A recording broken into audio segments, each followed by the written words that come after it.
Hello, people. Welcome back to the channel. A very excited channel. So I'm so excited. I played the intro from 3 years ago. But listen, it wouldn't be football carnage if there wasn't any carnage straight from the off. I pressed the button. I went, oh, fuck. And you know the reason why I said, oh, and I pressed that button? Because you lot were talking about some random dirt cow season and hat-trick from Man United against Man United and all sorts. You had my brain. Yeah, exactly. Tom, I did in the back. But we may explain what we were talking about later. People, smash the like button. Welcome back to the channel. I couldn't do a post-match reaction because it was cold. I still got PTSD from how cold West Ham away was. Like, guys, I don't know if you've ever been to the London Olympic Stadium, but they put you up in the mountains. Like, Zubimendi would definitely not like it at West Ham, put it that way. They put you up there and it was freezing. And the only thing that kept me warm was Arne Slot's Reds. And that's what we're about to talk about, because Arne Slot's Reds are hot and sizzling right now. Joining me, I got Mo, I got Tom, I got Drift, I got Monts. Everyone's good, everyone's wicked. Listen, Mo, these Reds, man, these Reds, what are they doing to us, bro?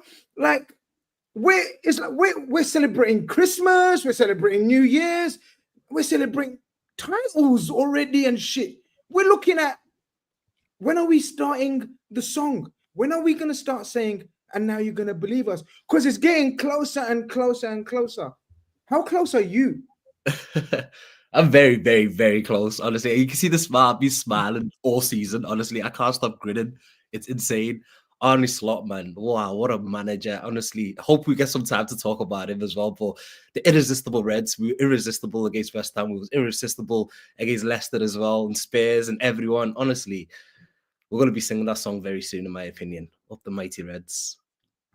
Up the Mighty Reds, indeed. Tom, I titled the show Capital Punishment. And, you know, West Ham away is one of those, like on paper, we always think West Ham away, yeah, we need to deal with that. That could be awkward, you know. But we've actually got a brilliant record there.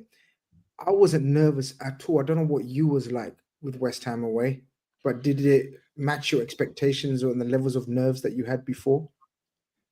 I don't rate West Ham this season. I think the manager's not very good, but it like you said, it's one of them games where they can they've got the players and they've got an atmosphere that can just turn up for one game a season and knowing, oh, look, it would have been our game.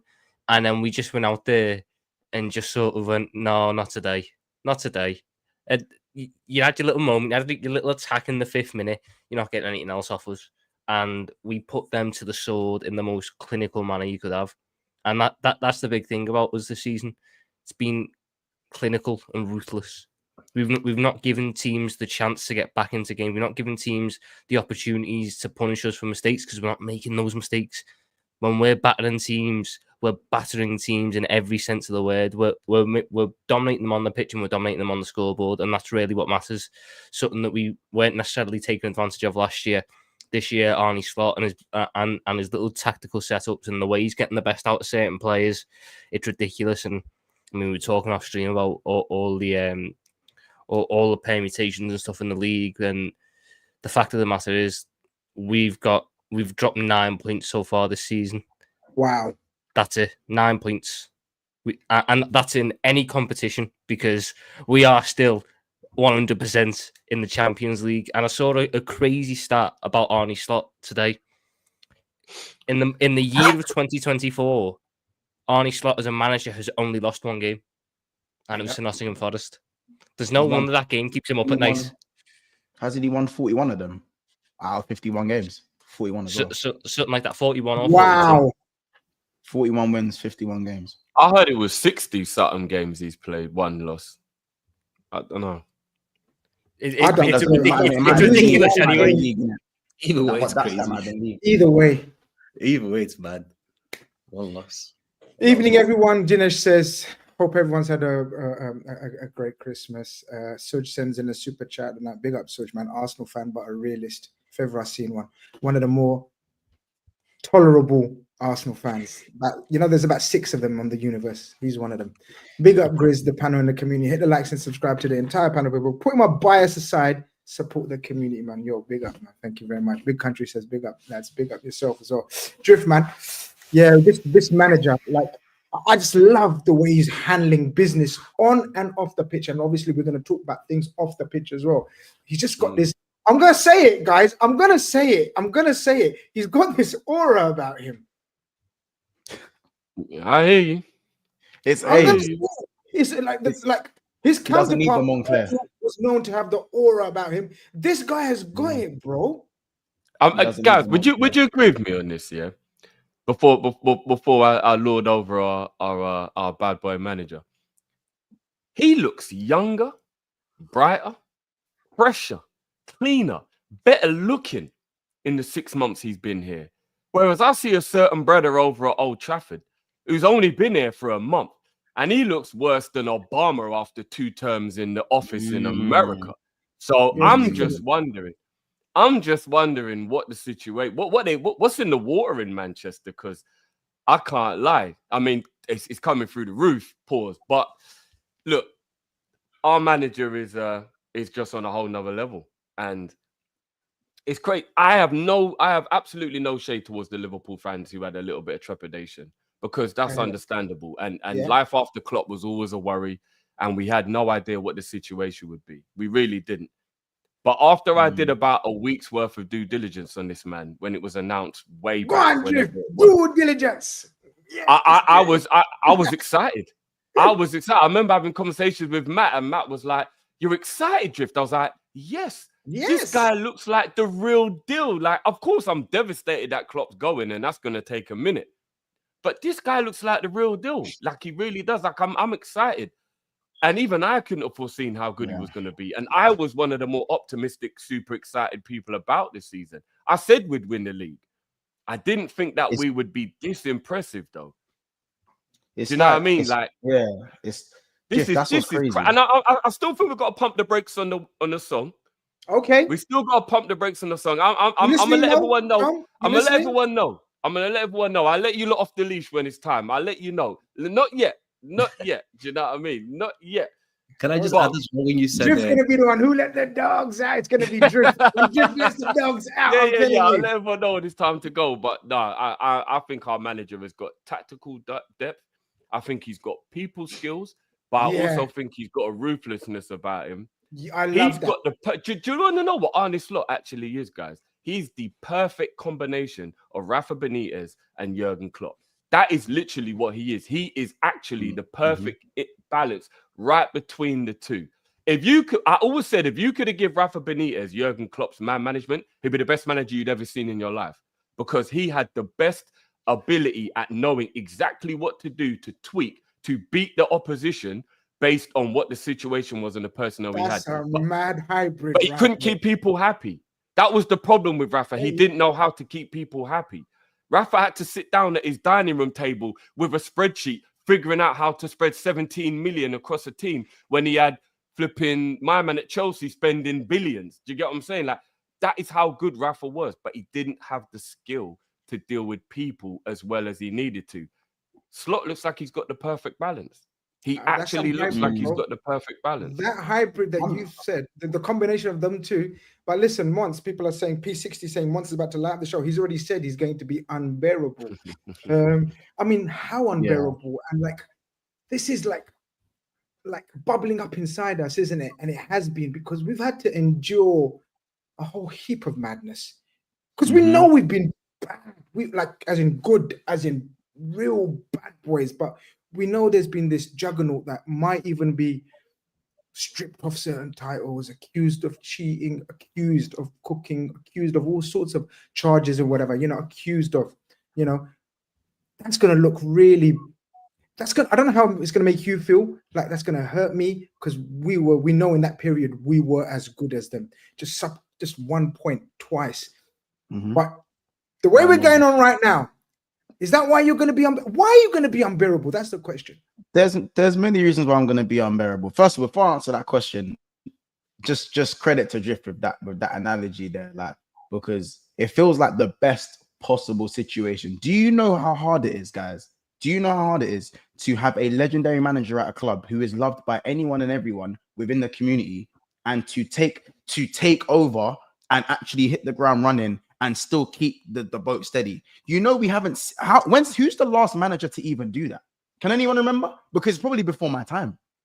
I can't remember a manager that's taken over a Fergie. Do you know what I'm saying? Taken over a Wenger or any of these type of guys, even when Simeone leaves Atletico, who's taken over and has actually made the fans go, you know what? I'm cool. I'm moving on. I got two examples for you, Muds. I got two. It would be before our time, Paisley taking over from Shankly.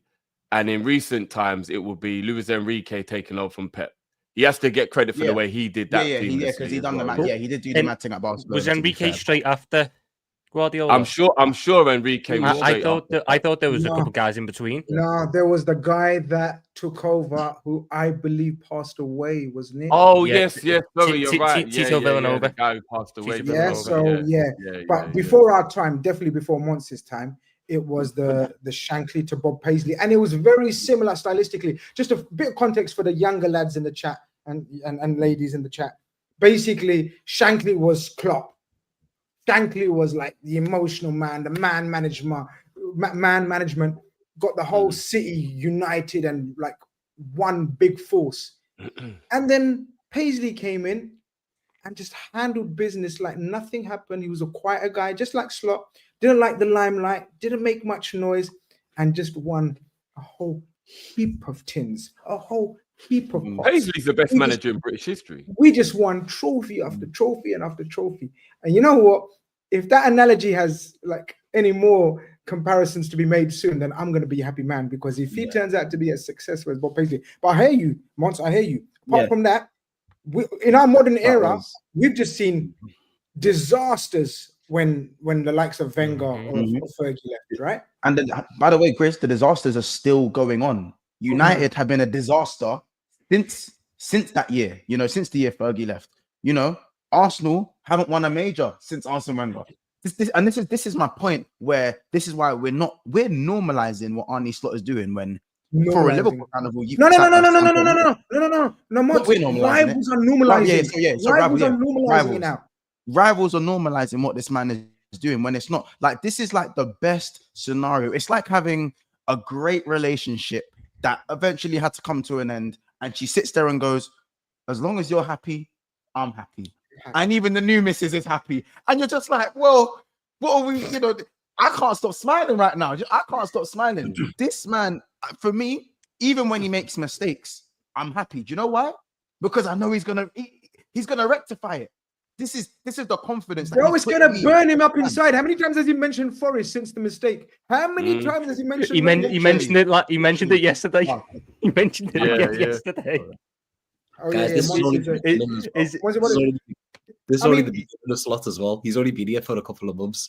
What's he going to be like when he gets the players that he wants to play in his system, and he gets the signings that he wants, and the team understands how he wants to play, and it's only the beginning, and look what he's doing. It's insane. But like I was going to say before, Jeff, you said you did your due diligence on Slot. I never, but I know two lads that watch the Eredivisie a lot. And when we heard that Slot was going to become the new manager, they were like, yo, he is the real deal. And then I remember seeing a video in the summer of like a Feyenoord fan. They were talking about how much they love Slot, and they were expecting him to leave the season before. But obviously he gave them an extra season. But one thing that he mentioned... Rejecting Spurs, Chelsea and Man United to do so, by the way. Exactly. But the one thing that he mentioned in that video, the Feyenoord fan, was that every Friday, every single Feyenoord fan would tune into Slot's press conferences. And I thought, oh, that's interesting. I do that right now. I don't miss a single thing Arne Slot says. I listen to every single word he says. He's so engaging. You want to listen to him. You just want to... He's just, the way he talks and his little relationship that he's built with like Mo Stewart in his press conferences is just beautiful to see. Like the way he gets along with everyone directly.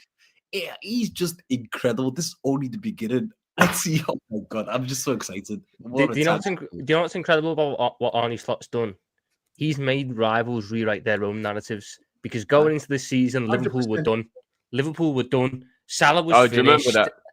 Salah was finished. He was going because of the fallout with Klopp. Van Dijk's past it. Yep. This team's not going to do anything. They came third last year. They're going to go even worse. They've lost Jurgen Klopp.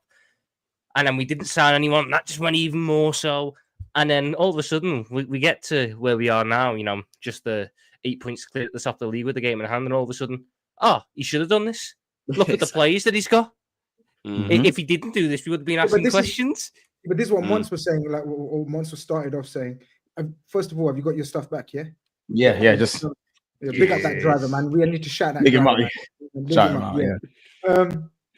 This is what Mons was saying, Tom, about how rivals are now. See, the thing is, right, and this happens in every year, in every agenda, every narrative that's created about a player or about a club or about a manager, you build it up. And then when you realize it's not going your way, then you just try to normalize it. Like, yeah, well, you know what I mean? He's a good player, innit? Or he's supposed to come good, innit? Or your team is good, innit? Or do you know what I mean? So that's how they run it. And now it's like, well, he didn't take over a scruff squad. My God, you lot are running off the players, cussing Nunes, cussing Gakpo, cussing Gomez, Trent can't defend. And then you were saying, we didn't make no signings. Oh my God, you haven't made any signings on top of the shit that we got. And then on top of that, oh, your boys are leaving you. Salah's gone, Trent's gone, Virgil's gone. We were finished club. And now you're slowly coming back with your tail between your legs. Our own fan base was buying the narrative, Grizz. They were saying Cody's not good enough, Diaz isn't good enough. Like our own fans were buying into it. It was crazy. It was a weird summer. It was a very weird summer. I felt like I was in the Twilight Zone. Because even for me, like you guys know what I'm like. For me, there were certain players that I did have question marks over. But when you get a new manager, every player gets a fresh start. That's the thing about new management. Because we've not had someone for so long, 9 years. It was almost a new way to say, cool, everyone gets a fresh start. And I love that rewriting of narratives for me. That's my favorite part. Yeah, it's my favorite bit because, again, my channel's not a Liverpool channel. It's actually it's a multi-team channel kind of thing. And I have to sit there every day during that summer and hear about how Ineos are so much better than FSG. Yeah. I had to hear about Clear Lake's $1 billion revival. I had to hear about it all. Honestly, I had to hear about how phase 6 Arteta phase 6 for the Cronkies. I had to hear it all. What are your team doing? I was hearing Liverpool have never been able to attract the big players. Liverpool are obsessed with doing it the right way. I had to hear, it's funny to me that even Tottenham fans found a bit of chest. Yeah, it's crazy. Like, how about this? I was told that Trent can't defend and he's overrated, and Klopp was the only one that made Trent. So now that Klopp's gone, there's no Trent. But suddenly, when it looks like he's going to Madrid, every rival fan is waiting. They're foaming at the mouth to see Trent leave Liverpool Football Club, by the way. They are foaming at the mouth. And that is what's crazy to me. They were telling us how Mo Salah is finished. Just to repeat what you said, Grizz, Mo Salah's finished. Virgil's 33, so he's got 2 years left. Guess what, guys? Slot extends bench life. He extends the shelf life of players. You can see it.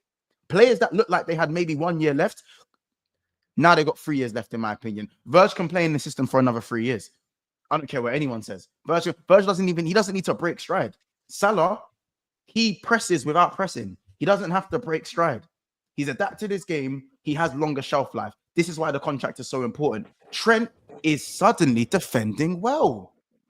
All of a sudden, he's defending well. All these things that we were told by rival fans are the biggest problems. And how about this? Here's my favorite one. Klopp was getting the most out of these players. And they've always players been maximizing. That's my favorite one. That's my favorite one. But now all of a sudden it's, well, Slot's inherited a world-class squad, so what do you expect? World-class squad. That is my favorite. Well, now also they're fighting each other. Four all-timers. That's also my the favorite one they say. Fighting each other saying, "Oh, I never said that in the summer. It wasn't one of me. I didn't say that when Liverpool are going to fall off." Like they're all just trying to fight each other. Oh, it was someone else that said it. It wasn't me that said it. It's just what a beautiful. Charlie Williams. They were going at every part of our squad. A certain club or another club would have a go at it and say, "Wait, we've got it better. They've got it better." And now we're where we are, and they're all going, "He had to. He had to do that. Look at the players he's got." Yeah. And they're all trying to rewrite history and rewrite narratives, and it all comes out because the wonderful thing about what we do is everything is recorded. And everything is on this wonderful website. So if you want to go find it, you don't have to go looking very far. Receipts, you can't escape what you said. Guys, listen, on the big six, we've got a VAR section coming out. We've got a VAR section coming out very soon. Like each one of us have said, we've got a whole show dedicated to VAR. It's going to be mad, but I don't want to give too much away yet. I don't want to give too much away. Grizz, they didn't even give us a year. They didn't even give us a year. It's been like 5 months. Some people said we wouldn't finish in the top 4. Oh yeah. There was pundits out there. The same pundits that are saying, "Oh, Liverpool, yeah, you know what I mean." It'll be the biggest bottle job if they lose it from here. Are the same ones that were saying, "Yeah, it's a massive." You know, I'm talking pundits. I'm not talking about YouTubers and people that we know in our circles. I'm talking big paid pundits, ex-players, commentators, managers. You know what I mean? They were saying, "Yeah, Liverpool, Jurgen Klopp was the glue." But listen, people coming up to about 350 of you guys in there. I hope we're about 100 likes. We must be. We must. Hit a like button. Charlie Williams says, the thing I love about Slot is I'm never worried. Wallahi, this is true. This is me. I swear to you, I go to away games and I'm so calm. I used to be shitting at every away game. Anyway, the thing I love about Slot is I'm never worried. But Klopp, we were going to games thinking we need to score a few goals if we're winning this game. We need to get into the game. We're not going to go into deep dive into the game because it's been a few days and I should have done a post-match reaction, but you already know how I work, man. I don't. So, Mohammed, the stadium, like Tom says, sometimes you think West Ham might turn up for a day because they've got in Kudos, Bowen, and who's the other brother? Paqueta. I think they've got 3 of the best attackers in the Premier League outside the top 2 or 3. Like them 3, I think, get into most teams in the Premier League. So you have to be wary. The crowd, they start blowing bubbles at the start, right? So the atmosphere can get to you. But I thought from the off, broski, we were just so large and in charge in their faces, bro. I mean, yeah, like the players that you named are amazing players, but I think Bowen's a lot better on the right. He lined up against us as a striker. I don't think that suits him. He's much better on the right. Paqueta hasn't been the same player this year. But Kudus, we've seen what he did yesterday. He was very good. And that game could have changed quite easily. When it was 0-0, I think Paqueta had a chance, the back post, and he slipped. If that goes in, it's a bit busticky. But the goal was coming from the second the whistle went. Literally, the referee's whistle went from kickoff. The goal was coming. It was just inevitable. Like, we had so many opportunities, so many moments that we could have potentially scored. I agree with Tom, though. I don't really rate West Ham. I don't think they're a good side this year.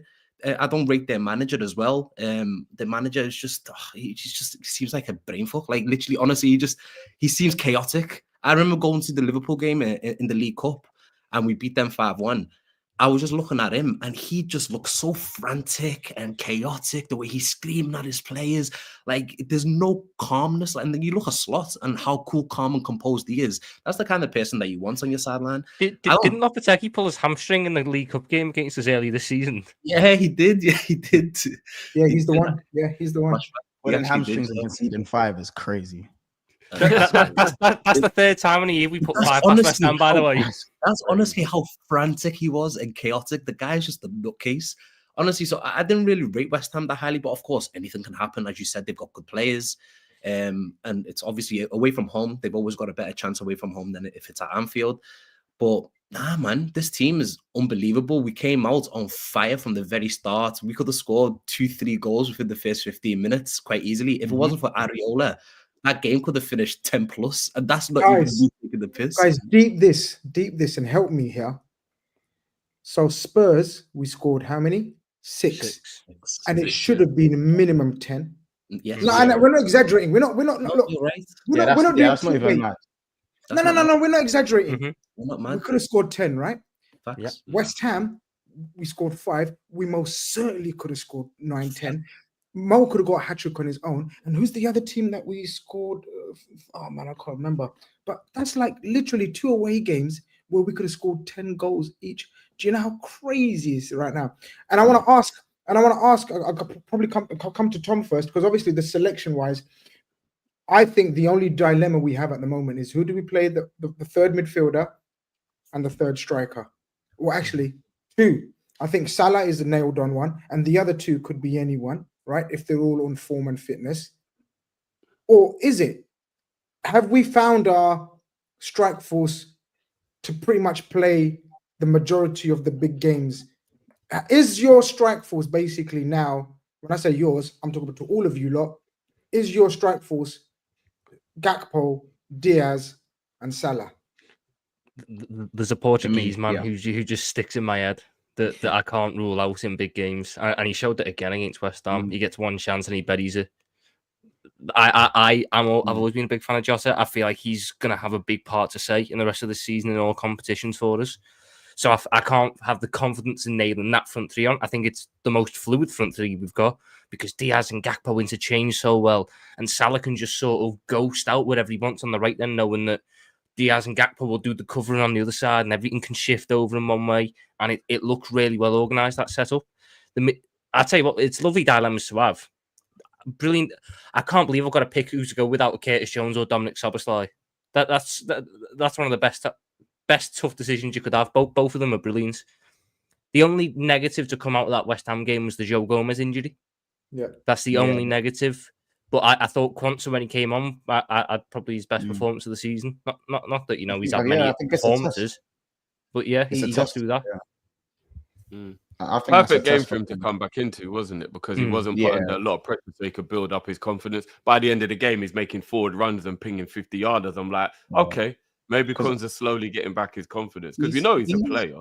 He's definitely a player. For me, my eyes didn't deceive what I saw last season. I don't care what anyone says. You can't be going from playing in League One under Joey Barton, stepping into a Jurgen Klopp team that's challenging for the league and look seamlessly like you've been there for 5 years. My eyes didn't deceive me last year. And I don't care what anyone says. There's a lot of Liverpool fans that have written him off. For me, I know confidence when I see confidence. And I know he's a young lad. But we knew there's going to be a drop-off. Like, there's no way a centre-back... Like, come on, man. Like, all the centre-backs that have ended up GOATs of the Premier League, your Terrys, your Ferdinands, your Vidiches, your Virgils, all of them. Where were they at that age? They weren't doing levels, man. Come on, guys. Every GOAT. The thing is, we've got this culture of cancelling people and like just writing them off very early. Like, what for what? I find that out because I'm agreed once. I think Quansah is him. I'm telling you now, Quansah's going to be a mainstay. This is why I said when we got linked to Euro in the summer, I shrugged my shoulders and go, don't need him. Don't need him.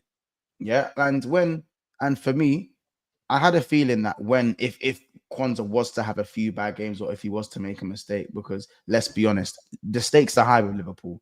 We're not the Liverpool. It's not the Rodgers era. This is the era right now where Liverpool are expecting to challenge without signings because we're that good. And we set those standards for ourselves. It's not just a rivals thing. I and we set those standards for ourselves. So if he does make a mistake, I understand how it's going to look. But at the end of the day, I feel like as a centre-back option, he saved us a lot of money. We've no disrespect to them. We've seen Nat Phillips and we've seen Reece Williams in terms of our fringe centre-backs in the squad. And I think he's better than both of them.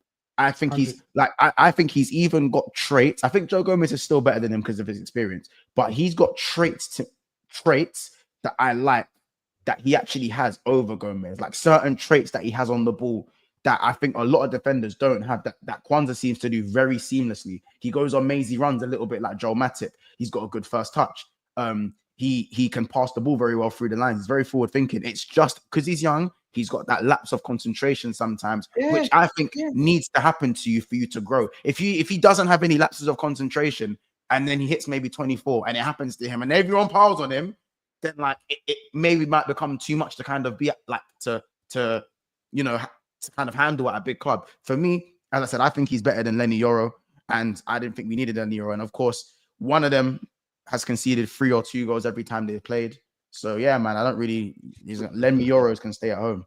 We've got Jarell Quansah. And I think Quansah was just part of the witch hunt at the start of the season because obviously the Ipswich game happened and Slot came out afterwards. It could have been a couple others, but it was just we needed to win duels with Canate. And then he also made a goal saving block. He made a goal. Tom, he made a goal saving block in that game when from a Van Dijk era, no one spoke about it. It was just the one duel that he lost against Liam Delap that everyone wanted to home in on. And that's what happens when you're playing at the top level. But for me, no one talks about that block he made. Because if we go 1-0 down in that game, it might look a little bit different today. We might have momentum. You don't know. I tweeted about Arago. You know what I mean? They don't make him like Liam Delap anymore, man. Like he's a specimen. Yeah. Like, he can have a day.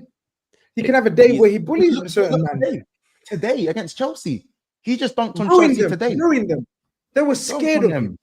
They were scared of him. It's funny how a lot of things in hindsight this season have looked a lot better for us. You know, the loss to Nottingham Forest at the time looked bad at home. They're second in the league. Liam Delap caused us problems on the first day. It turns out he's been one of the best strikers in the Premier League this season and bullies really established centre-backs.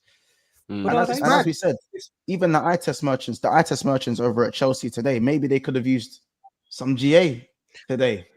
You know, maybe they could have used some GA, or maybe the eye test could have won them the game. I don't know. Did they look good? They might have lost, but did they look good? They lost. Guys, got some dribbles. Did you see that? Did you see that assist that he got? Did you see that assist Cole Palmer got that was disallowed? But that assist though, it was disallowed though. But oh shit!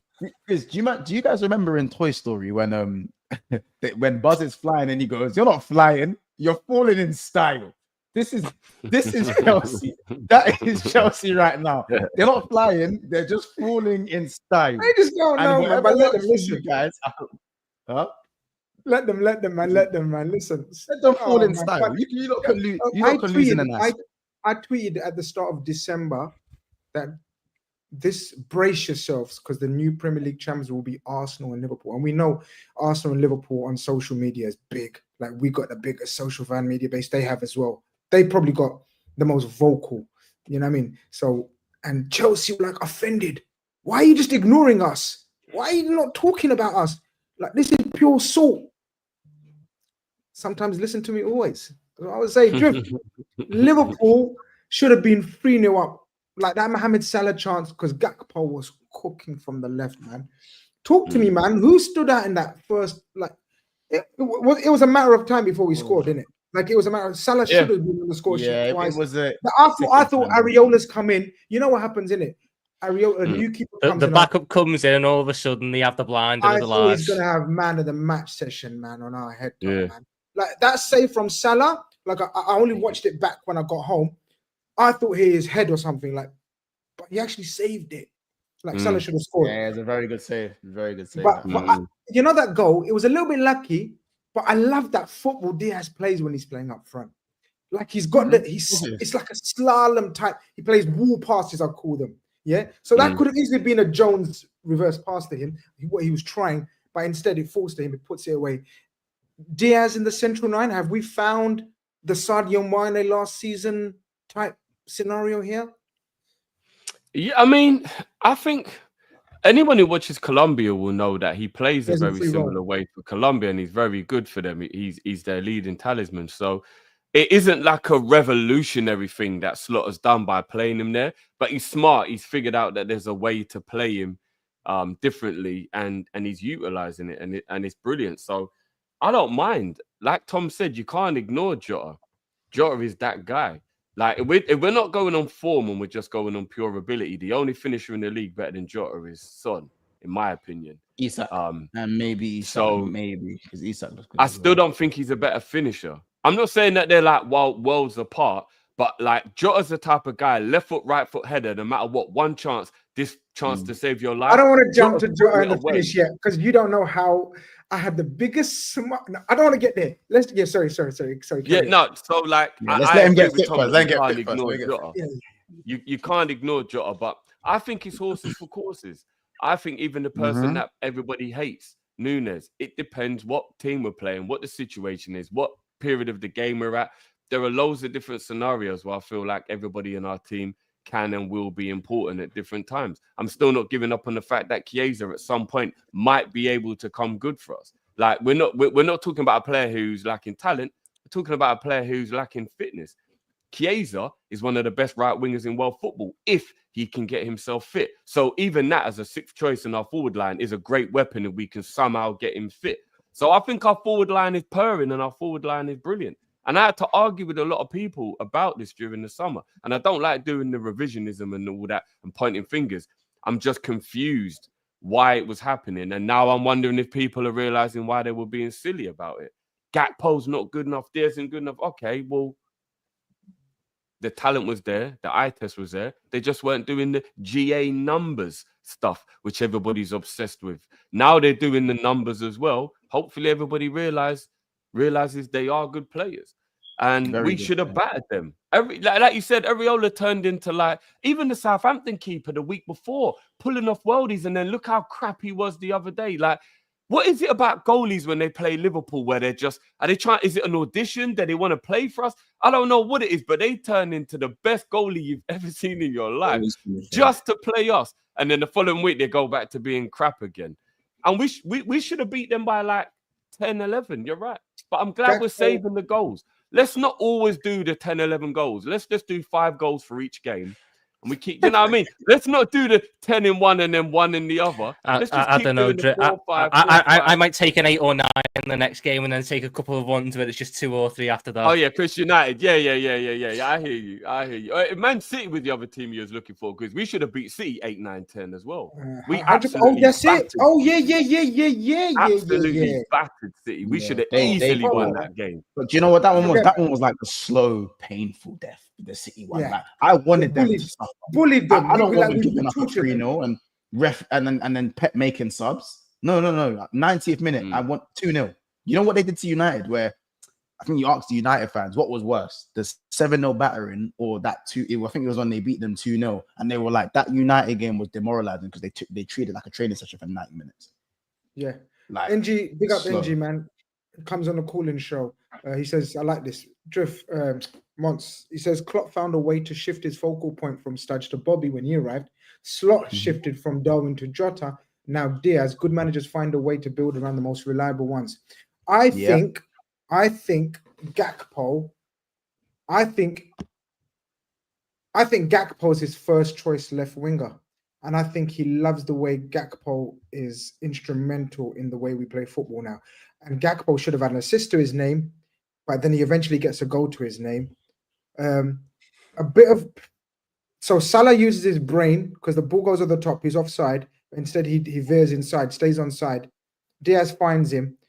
I, at the time, thought Salah meant that. But obviously, apparently, Salah came out and said, no, the first part was a bit of a fluke. But the second part... No, only the nutmeg, Grizz. He said he just didn't mean the nutmeg. He meant the touch, but he didn't know it would go through his leg. Yeah, he just said he didn't mean the nutmeg. But he meant the touch. Because I had a very good view of it. And I thought he meant that.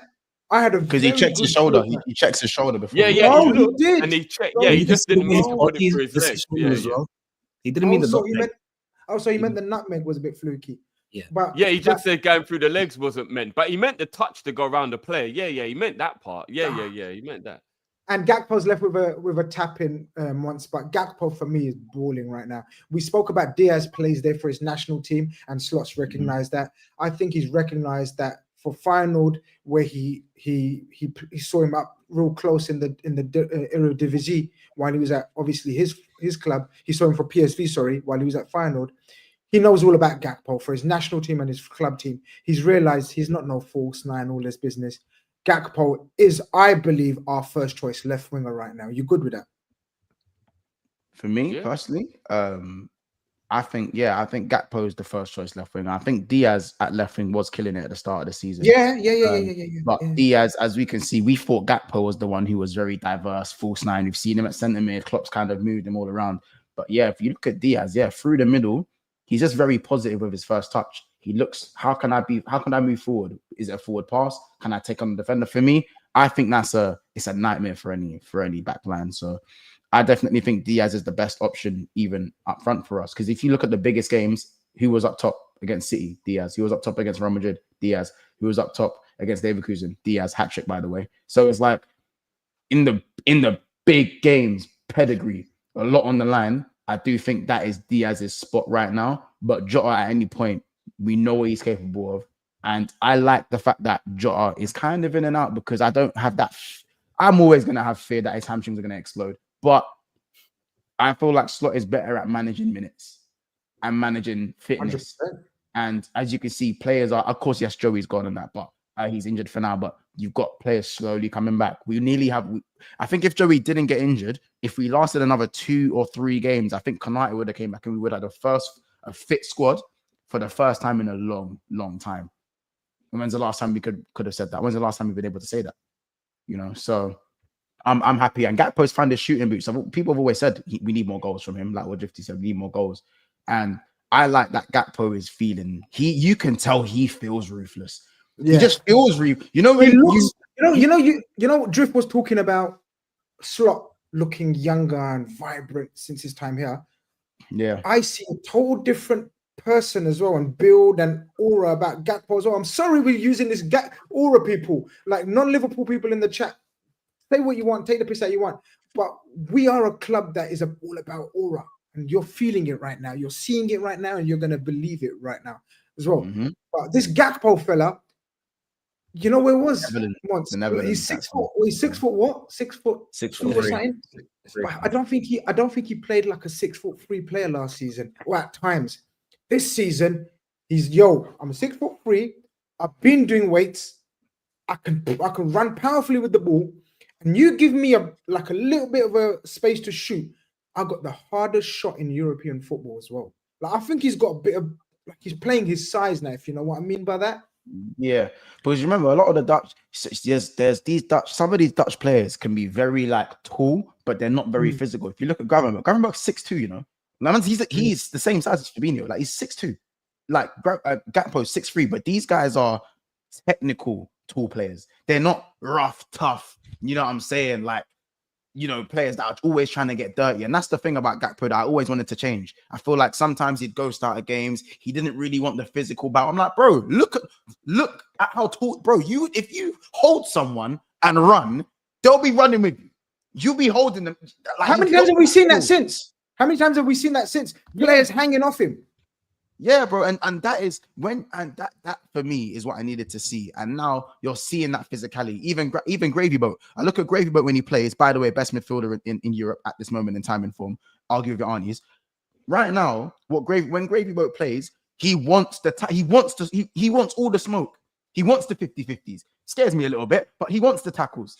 He is like Slot has made him go from majestic, he's got every half turn in the book. He's done a thesis on Adam Lallana's Cruyff turn. And now all of a sudden, he's got the physical side. And he's actually got because Fabinho was never dench. Fabinho was never he was strong and he was tall, but he was quite slim. He was built like Groot, let's be honest. And it was still a nightmare because if you kicked Fabinho, you're hurting your foot, innit? Let's be honest, you're going to hurt your foot. And that's what I feel like Gravenberch, he's got that little Fabinho build in the way he reads the game. And we know the way Fabinho used to read the game was second. The way he'd read the game and sustain attacks for Liverpool Football Club was one of the things for me that was, you had Salah, you had Mane, you had Bobby, you had Trent, you had Ali, you had Verge, you had Robbo. But you see Fab, the way he used to sustain attacks for us, elite. Absolutely elite. And I feel like Gravenberch is reading. His reading of the game, aside from how majestic he is on the ball, his reading of the game is it's a joke. He's Fabinho with a hairline. He's a joke. I don't think he's as defensively good as Flacco. No. In terms of his reading of the game, like his interceptions, obviously Flacco's a brick wall. Gravenberch's not a brick wall, but you know what I mean? In terms of his, even when he went centre back. He went centre back. Do you know how nice that was? Trent's been out centre back, bro. Trent's been left out of position at times, and who's there in the right back position stopping the crosses with these crazy blocks? It's Gravenberch, you know. Do you know the amount of game-saving blocks he's made? It's crazy. And Virgil loves it every time. And the thing is, he's aware of it. Like most Dutch players, he's very football clued on. So he knows the things that he needs to improve on to make that role his own. I think it's his own anyway. And I didn't even really want to focus on Gravenberch because you know why? You know how we were talking about normalization? I think he's normalized his performances, Mo. Like every week, Gravenberch is a certified 7. Like sometimes he'll have a bad boy game and be an 8-9, but he's a 37. I thought it was a 37. He only played 45 minutes or something, didn't he? He came out for half time. I think it's a 7 for his standard. By the way, I think you're saying 7 for the standard that he's now hit. I hear you. No, that's what I'm saying. But it's it's beautiful to see. But the one I wanted to focus on for a few minutes, we've spoken about Gakpo, we've spoken about Diaz, and we spoke about Quansah. I want to speak about Alexis McAllister. Oh, what a man! I'm What so a man! glad that you What a said player. that, bro. See the reaction, people. What a Like, man. this wasn't Glad coordinated. you said that. This wasn't coordinated. Everyone's gonna go, ooh, wait. Like every time I mention his name, that was pure natural emotion and outpouring. Because I'm the first one to say McAllister, out of all the midfielders and all the players, was the one that I was waiting to play his level. Like everyone was playing their level and above. McAllister started off a little bit, I thought, but he played a lot of football. That suspension, Well, where he missed knackered. 2 weeks of football, missed a lot of football, I think that's done him a world of good. I think that was one of the most complete midfield performances you're ever likely to see. I mean, basically, you hit the nail on the head there, bro. Like, literally, because last season with McAllister, in the second half of the season, we were thinking, wow. Like, the beginning of the season with McAllister, at first, he was maybe a little bit struggling. He wasn't playing the best football. So Bosley was playing a lot better in the first half of the season. Second half of the season, McAllister was just insane. He was just on another level. We was thinking, yo, this guy is unbelievable. This season, he hasn't been to that level that we've seen last year. Towards the second half of last season, but we know what player he is, and we know that he was still playing good performances. He was still playing good 7 out of 10 performances most games. But yesterday, and not just yesterday, Leicester game as well on Thursday, and even the Spurs game, the last few games since he's came back from that little mini break that he had because of those suspensions, he has been out of this world. Literally, his passing yesterday was unbelievable. His tackling, his positioning, the way he just links up the play, the way that we've got way more control when he's on the pitch. I thought he was unbelievable. And if it wasn't for Mohamed Salah yesterday, literally would be Maka was the man of the match. It was just Mohamed Salah was just possessed yesterday. He was just insanely good, as he always is. But McAllister, wow, honestly, he's the best from Argentina. It's not a lie. He's just breathtakingly amazing. And it was quite interesting as well, going back to Arne Slot as well, about his ruthlessness. On Thursday when we played against Leicester, I thought our corners were diabolical. They were really, really bad. We couldn't beat the first man. Switch to the West Ham game. Some of those crosses in the corners that Alexis McAllister was putting into that box was unbelievable. He took one where I don't know if you lot saw it, but it was a mix-up in the box. It was just the most perfect corner on the penalty spot, caused chaos, because that's what a good quality corner can do. And I know it goes back to Slot talking about how ruthless he is, because he's seen that against Leicester on Thursday, that corners, we're not being our first man, what's going on? McAllister's taking the corners on Sunday, both in swingers and out swingers on both sides, and he's putting in the most delicious crosses that you will ever see. His passing ability, oh, mate, he's just unbelievably good. It's freakish, because even yesterday, I think, especially in the first half, before, like when Gravenberch was on the pitch, obviously he came off in like the 60th minute, but he was the deeper player of the two. Yes. Gravenberch was more right centre mid. He was covering a lot of the right hand side of the midfield a lot more. McAllister was in that deeper role. And it's just beautiful the way that we've got this fluidity between those two as well. Do you know what I mean? And the partnership and like the understanding that they have with each other in such a short space of time. Literally, these four guys, and you add Szoboszlai to that quartet, right, Tom? You got Gravenberch, McAllister, Szoboszlai, and Curtis Jones that have not played together. They put them together, and there's three of them that are playing like veterans every week. Is that testimony to them and Slot, of course, that the understanding and as we guys all agree, it's just a start.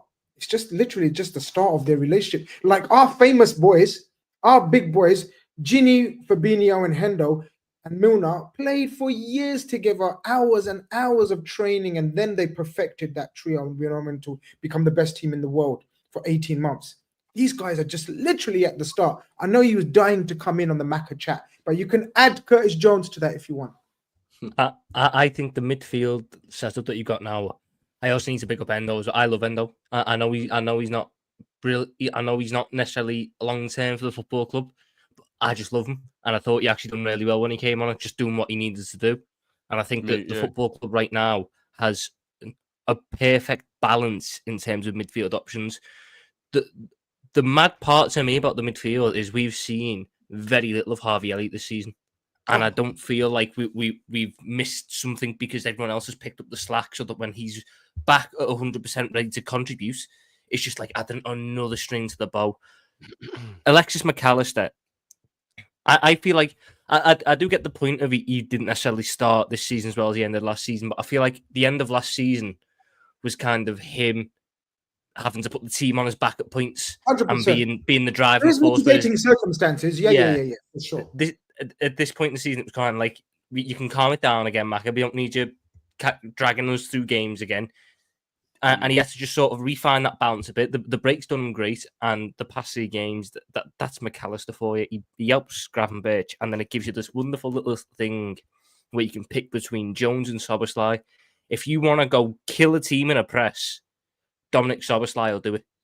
If you want to have a little bit more control in a game, I call him the Terminator. He's a Szoboszlai. I don't get how he does it. I get tired watching him. You'll watch him 1 minute, he's pressing the centre back, going to the full back. The next minute, they've broken the press. They come down the right hand side. Trent's tracking back, and all of a sudden you see number 8 run from the other side of the pitch straight over. Like the Terminator. You know when you watch the Terminator just running like that? That's him everywhere. It's ridiculous. And then you'll have, so there's games where you need that, and Szoboszlai is great at that. Like Tottenham, you needed to put pressure on that team because they can't handle it. But then there's going to be games where you need composure in the midfield. You're going to need to ride press. They're going to come at you. You need guys who can resist that press, turn out of it, and then Curtis Jones comes up. And I think he's went up another level this season, Curtis 100%. Jones. And this is probably... Curtis Jones was good last year in spurts and moments, and he'd get a month of good form and then an injury or a suspension, and then he wouldn't end up playing for about a month after that for whatever reason. Now, with the luck with injuries and suspensions and that, we've got just the right balance with him, and we're getting consistently good performances out of Curtis Jones, and it can't be understated how important that is. I thought he's someone who went a bit under the radar. Yeah. I mean, everyone when you win 5-0, everyone has a good game, but where Maka and Gravenberch rightly deserve a lot of plaudits, Curtis Jones again just kept everything ticking over. Wasn't caught on the ball, wasn't a net negative for us in terms of holding onto the ball too long, which is something that people have tried to beat him with. Those midfield 4, I think you struggle to find a better midfield 4 in the Premier League in terms of all-round nature. Variety and combination play. I absolutely agree. The tools in their armory is ridiculous, Drifty. And I love the way Curtis Jones won battles yesterday, and McAllister. Everyone talks about his passing. Everyone talks about his touch. It's almost like a Fabregas Scholes type, but what them two couldn't do is tackle. Our boy McAllister can tackle. He can dig in. Look, the Salah goal was inevitable. It was Areola, we bigged him up, but then I think he throws that one in the net kind of thing. It was a weak finish. The 4th goal is, of course, scored by Trent Alexander, the great Arnold. Drifty, then he does that celebration, goes over to the crowd. Obviously, we're going to touch upon it now. People are saying there's been an update from David Ornstein. We're going to go through that as well. So, obviously, the whole drama about the Madrid press coming out and saying this about Trent, blah, blah, blah, blah. And then Trent scores, own goal, whatever you want to call it, and then makes that. He didn't need to do that. He does do that. It could mean a few things. I want to get the panel's opinion on what they interpret it as.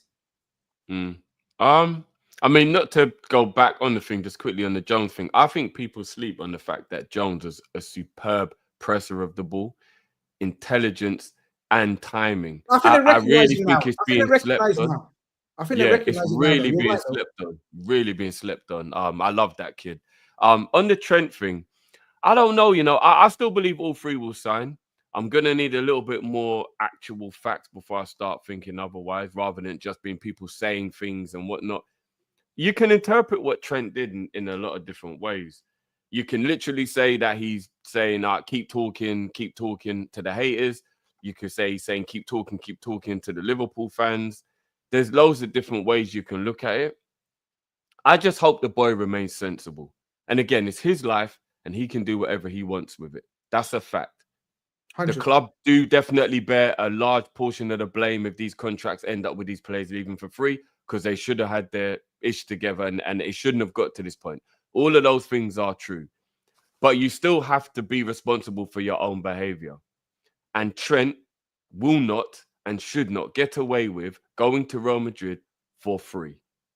Whether people think I'm being harsh or not, everyone's allowed their own opinion. This is mine. They are the cause of all of our pain in the Champions League under Klopp. 4 times they knocked us out, and twice was in a final. So they are a root cause of our pain. As the Scouser in the team, it should mean more to you. You said that in public, mate. You were the one who publicly said it means more. You are a fan and an academy player, so you should also have the club's interest at heart as well as your own. You're not just a regular employee of the club. You know what I mean? This is actually supposed to have a little bit more to you. And your family and everybody else should be taken into consideration with this as well. Like, it's just responsibilities that you may not want, but you have to have. I don't know how many of you guys are an older brother. That's the perfect example I give. As soon as you're the older brother, you just have a responsibility that you may not want or like. But if something happens to your younger sibling, you just got to deal with it. That's just what comes with being the older sibling. It is what it is. And that's the responsibility that Trent has as a Scouser, as a Liverpool fan, and an academy graduate. It's a responsibility he may not want, but he has. And if he wants to ruin his legacy, if he wants to be able to come back to the city, the other day, Carragher said it. He said, guys, you lot can say all you want. And I'm not saying you're wrong, but I'm a Scouser who lives in the city, who has his ears to the ground. Mo and Tom might even be able to even say, like, you lot will actually have insight on this. You cannot come back and walk these streets if you do this. Just remember that. And then afterwards, make your decision and live with it. And I think we should all just understand that those are the facts. You're not welcome back, bro. Your legacy is extremely tarnished. And you go and ask McManaman and Michael Owen how it feels when you're rejected by the Liverpool fan base and your legacy doesn't live anymore. McManaman's one of the best players to ever play for Liverpool. I would say Michael Owen is arguably top 3 best forwards to ever represent Liverpool. But nobody cares about them anymore because of what they did as the local boys. Nobody cares about them anymore. They're not spoken about. Nobody gives a shit when they come to town. You ain't legends in most people's eyes. So if Trent wants to ruin his whole legacy just to go and live in the sun for a couple of years, don't think you're coming back, bro, when the Madrid fans are booing you and it doesn't work. Don't, because there's no harsher fans than Madrid fans. They booed Cristiano Ronaldo. Remember that, bro. So go and have your little bromance with Bellingham, if that's what this all is. Go and do all of that. Just remember, you ruin your legacy, bro. You ruin your legacy. And there ain't a guarantee you're going to win more trophies at Real Madrid than you are at Liverpool. There isn't a guarantee. Not currently, anyway. Do you know what I mean? There actually isn't a guarantee. So if you want to say guarantee for legacy, whatever, go, man. Go. And this is all if he goes, remember. I think he will stay. That's just my opinion if he goes. He's acting like a bad B right now. Let's be honest. He's feeling himself. He's loving this attention. That's the only thing that I don't like. He's loving this attention. He's acting like a bad B on Instagram right now, and I don't really like that. Drift has set the bar high with opinionated opinions. I want to get the rest of the panel's opinions on what they interpreted of the Trent celebration and the scenario we find ourselves in. So I don't know if someone can share it, but basically Ornstein has pretty much I'll paraphrase. Basically, Ornstein has said that he kind of expects Salah and Virgil to be signing new 2-year deals. Trent is also in talks, but is a bit more complicated. And then all he said is Real Madrid. He hasn't said anything groundbreaking that we don't know, basically. There's no update. It's just, yes, Real Madrid are very keen on Trent Alexander-Arnold. We know that. Yes, Liverpool are still trying to sign him up. Yes, it's more complicated than the other 2 deals, even though the other 2 deals seem complicated to us as well right now. What did you make of the Trent scenario, Mo? The all that? Like, ignore the noise, or what? Like Drifty says, it depends how you interpret it. And you and Tom, his opinion, I'm very interested in, being local lads, both of you Scousers.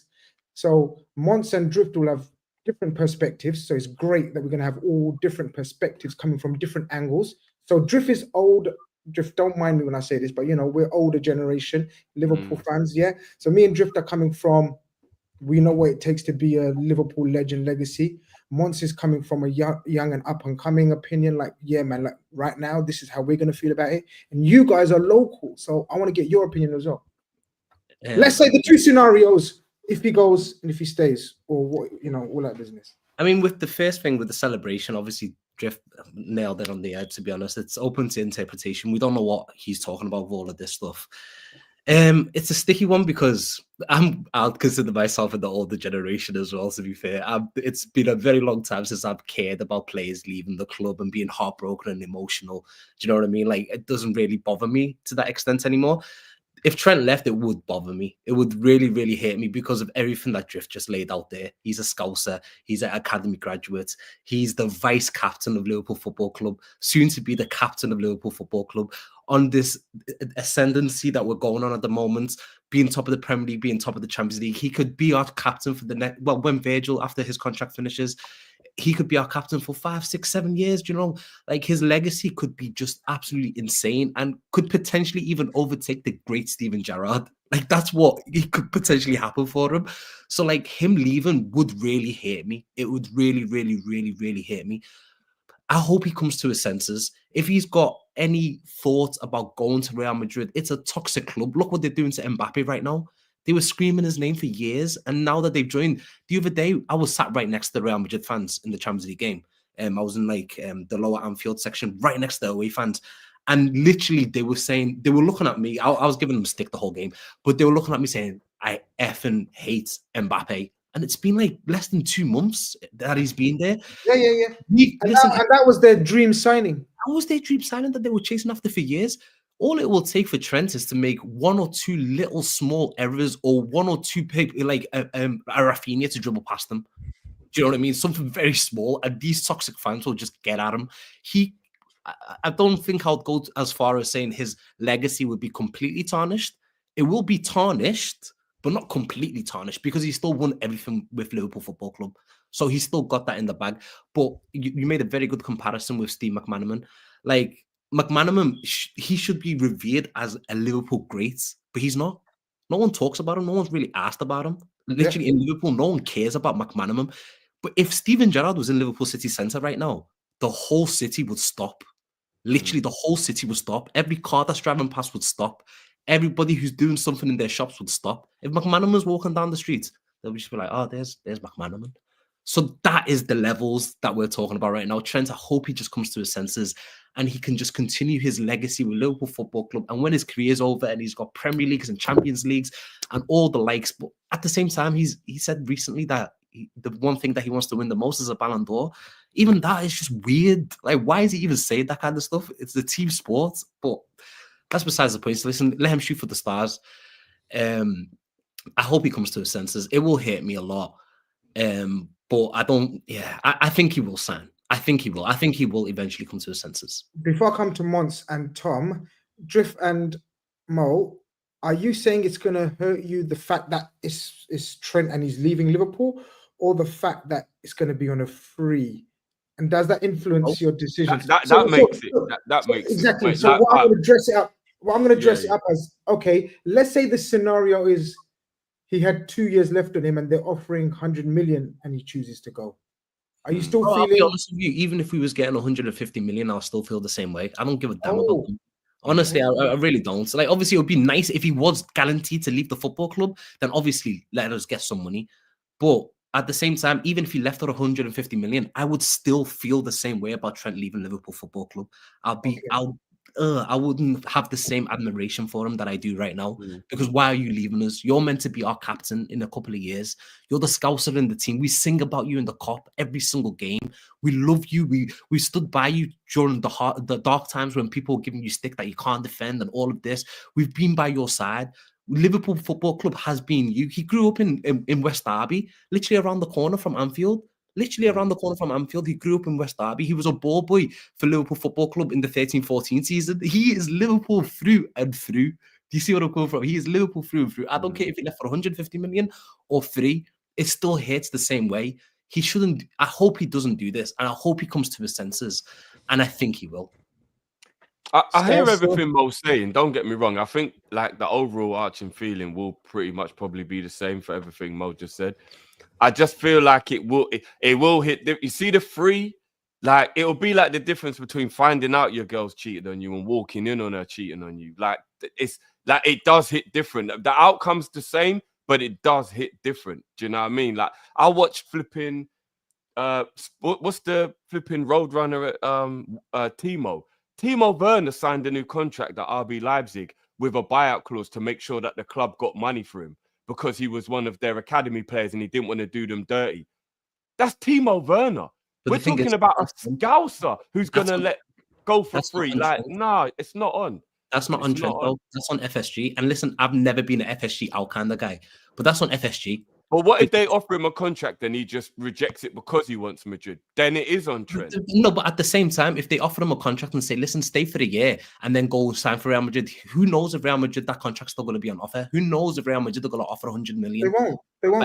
We don't know if that will happen. No, not even 150 million, bro. I wouldn't even care if he had 50 million, 60 million. Who knows if that offer will still be on the table next summer? But if they really want him and they believe in him that much, then why wouldn't they pay? I'm just saying, who knows? Do you know what I mean? That is open for interpretation again. You never know. If I was Trent and I realized they only want me because I'm free, that would make me feel away. Yeah, that would make you feel mad. You know what I mean? Like if I said to Real Madrid, look, I don't want to do my club dirty. So if I get a £50 million release clause put in there that you can trigger because I just want to leave in the right way, will you do it? And Real Madrid go, nah, we're not paying 50 mil for you. Then I'll be like, well, then fuck you don't really want me then. Quite easily say, yes, we will do it. We will sign you for 50 million. And then they could just be like, oh, actually, no, we're going to go and sign another right back. And that's the thing with Trent. There's a little bit of ambiguity with there. It's on FSG. For him not signing this contract, he should have signed the contract a couple of years ago. And maybe you can't say that. You can't say that, Mo. I'm going to butt in there. You can't say it's just on FSG. It is though, because listen. I swear to God, if anybody knows me, yeah, I have supported FSG through thick and thin, literally non-stop every single time. But this one, it's an L. That was your mistake, Mo. Mo, FSG through a lot of things. Can I just ask though? Let him have his say.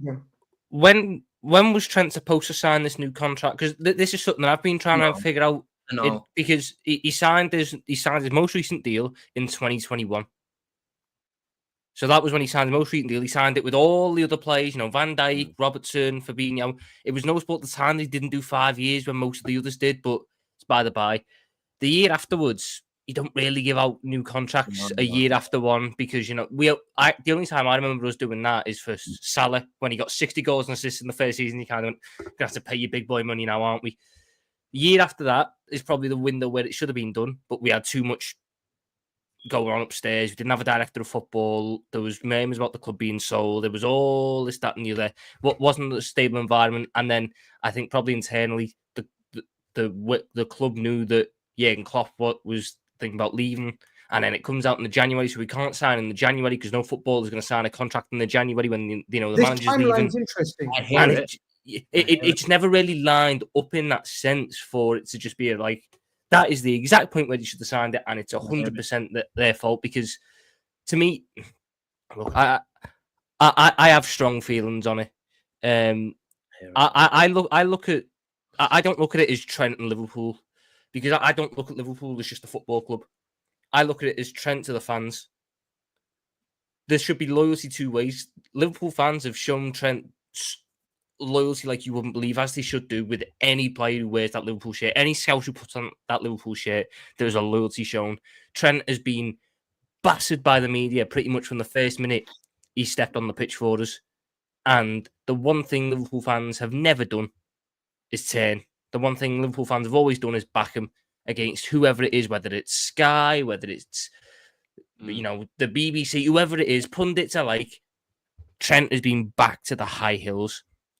And if he wants to go to Real Madrid, I don't want to keep him because I don't want a player who doesn't want to be at Liverpool Football Club. Right. But there is a right way of doing things. There's a right way of doing things. Liverpool wouldn't stand in your way if you made it clear you wanted to go, because we didn't with Suarez, we didn't with Coutinho. But they've done the decent thing and signed a new deal to make sure we got as much money as possible. I just think it's that. If you go on a free, to me, it's a lack of respect. It's a lack of loyalty. That's the part that gets me. It's the free part. Liverpool, I don't think Liverpool will block a move if he made it clear he didn't want to go. The whole thing for the past 8 years has been we don't want players who don't want to be here. If he made it abundantly clear he didn't want to be here, we let him go. If his heart's set on Madrid, we'd let him go. I don't think Madrid makes sense anyway. If you want to win a Ballon d'Or, you're not going to have more of a chance at Madrid than you are at Liverpool. If you go to Madrid, you're fifth choice. You're fifth on the ballot. The votes get spread out too much. If you're at Liverpool and you achieve great things at Liverpool, you'll be achieving that as the main man most likely, or the one of the top 2 main men. All of a sudden, it's easier. Nothing really lines up in my head with it, and it's massively, massively disappointing. Look, whilst he's still here, and whilst I've got no official news on what his future is, he gets my 100% support. But I don't think certain people realise just what would happen if news came out that he'd signed a pre-contract with Madrid. I don't think certain people understand. I'll put him in the under-23s if he does that. I don't think, because this has been debate the past couple of days. I don't think people understand. This is a mad decision, though. I know you just said it, Drift. I'm sure you mean it. I mean it. No, I don't want him getting any part of our celebration, love. No. With all due respect, you can F off. I hear you. If you sign a pre-contract with Real Madrid, you better behave yourself, bro. You better behave yourself. I think as well, people don't understand. If it came out that Trent had signed a pre-contract, the first game he plays at Anfield, he's gonna get booed. He's gonna get a very hostile reaction, and it will carry on throughout the rest of the season. Now, we've never played at the top level. None of us here necessarily. I don't think any of us have experienced what it's like being booed on a football pitch by 50,000 people. But I can't imagine it's a thing that's conducive with very good performances. So if it gets to that, Trent's game isn't going to be 100% on it. You're kind of left with no choice. Because and we don't need that distracting us, Tom. We've still got our stuff to do. To win things. Yeah, we've still got our stuff to do. So I just think, look, we haven't had a situation like this since McManaman. Even Owen left for a fee. You know, there wasn't the same animosity initially with Owen until he made a stupid move for a Premier League trophy. But McManaman, I weren't alive for it, but I've spoke to people who were. McManaman got booed when it came out. McManaman got booed regularly. And you can go look it up online. Our players were coming out going, "Can we stop booing him?" You know, he's made his decision. You can turn down Madrid, etc. Yeah, and the other day on Sky Sports, even when Campbell was talking about it, Redknapp was trying to defend him. It's not going to work. If it comes out that he signed a pre-contract, it's not going to work. If they can keep it, if he thinks he can keep it quiet, I very much doubt that. Yeah, I very much doubt he can keep it quiet. So it's a horrible situation to be in. We may touch on it again, but I know Mons has got to go. In fact, we're all going to go in a minute. But Mons, I wanted to get your opinion on the situation where you find yourself with what Drifty said, what Mo said, what Tom said. Where you at with the whole scenario, and what would you do if that was the case? And we're absolutely speculating at this stage that if that was the case. I think his reasoning is understandable for what he wants to do for his career. He's thinking about legacy, and he's thinking about, how can I be etched into history as the greatest right back of all time? Does that lie at Liverpool, or does it lie at the team where you have to play for to kind of be etched into history as a player? And unfortunately, he plays at right back. So, as much as we love Marcelo as a left back, I think he's probably one of those liked footballers. Like he's a liked and appreciated footballer by everyone. But when it comes to Real Madrid greats, he's not even he's not even at the back of your head as a thought. You know what I'm saying? When it comes to the Real Madrid greats that have played, first of all, you speak about the attackers. Then you look at the Ballon d'Or winner they got in midfield. Then you talk about someone that has left. Then you're talking about Sergio Ramos. And then you're probably talking about Casillas, talking about Courtois. You know what I'm saying? The older fans will talk about the Stefanos and those guys there. Then you probably think about, a Marcelo. Do you know what I mean?